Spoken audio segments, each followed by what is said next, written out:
দেশের স্বাধীনতার প্রশ্নে তারা তাদের প্রমাণ দিয়েছে যে তারা দেশপ্রেমিক, তারাই প্রকৃত দেশপ্রেমিক, এটা তারা প্রমাণ দিয়েছে।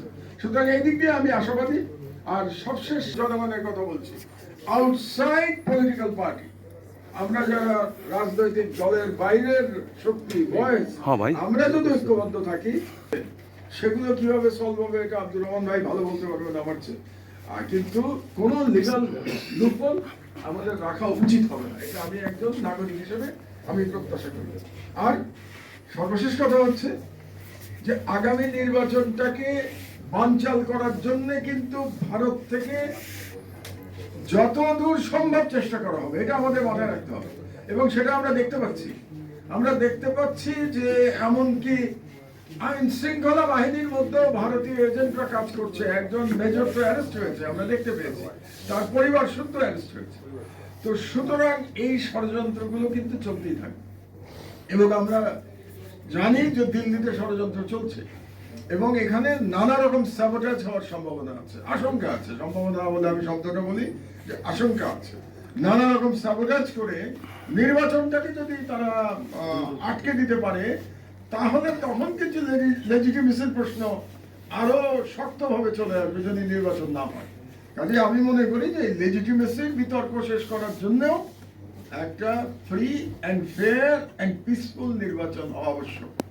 একটা আহ্বান জানিয়ে রাজনৈতিক দলগুলোর প্রতি একটি আহ্বান জানিয়ে আমার বক্তব্য শেষ করব। রাজনৈতিক দলগুলোরও কর্তব্য আছে। আপনারা সবকিছু ইন্টারিম সরকারের কোর্টে ঠেলে দেবেন আর কোনো দায়িত্ব নেবেন না, এটা কিন্তু হবে না। কারণ রাষ্ট্র তো আপনারা চালাবেন, রাজনৈতিক দলের ইচ্ছাই তো ক্ষমতায় যাওয়া। আপনাদের উচিত, প্রত্যেকটা দলের প্রতি আমি বলছি, এখনই জনগণকে আশ্বস্ত করা যে আগামী নির্বাচনে আপনারা কোনো ভায়োলেন্সের আশ্রয় নেবেন না, আপনারা কোনো ভোট কারচুপির চেষ্টা করবেন না, আপনারা কালো টাকা ছড়াবেন না, আপনারা ফেয়ার নির্বাচন করবেন। ফ্রি নির্বাচন করানোর দায়িত্ব সরকারের, ফেয়ার নির্বাচন করার দায়িত্ব কিন্তু শুধুমাত্র সরকারের না।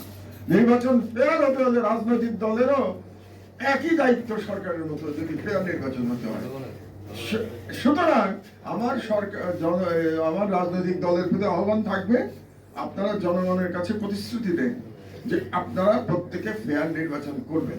এটা যদি করেন তাহলে আমার মনে হয় যে ভারত থেকে যতই ষড়যন্ত্র করা হোক না কেন, আমাদের ঐক্যবদ্ধ জাতির কাছে সেই ষড়যন্ত্র ব্যর্থ হবে।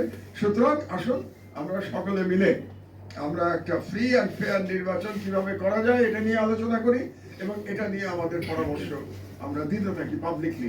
শোনা না শোনা এটা সরকার এবং রাজনৈতিক দলের কর্তব্য। যেমন ধরেন, আমি বিপ্লবী সরকারের কথা বলেছিলাম, সরকার তো শোনে নাই, কিন্তু আমার কথা তো আমি বলে গেছি। আমি আরেকটা বলেছিলাম, আমি মনে করি বাংলাদেশের প্রবলেম যদি সলভ করতে হয় তাহলে রাষ্ট্রপতি শাসিত সরকারে ফিরে যাওয়া উচিত। শোনে নাই, রাজনৈতিক দল শোনে নাই, সরকার শোনে নাই।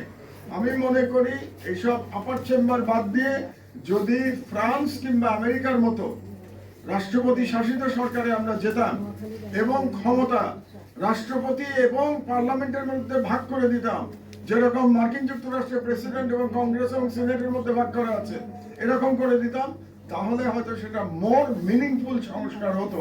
কিন্তু সেই সংস্কারের দিকে কেউ চিন্তা করে নাই। আমি এখনো বলে যাচ্ছি, হয়তো ভবিষ্যতে এই চিন্তা রাজনৈতিক দলগুলোর মধ্যে আসলেও আসতে পারে।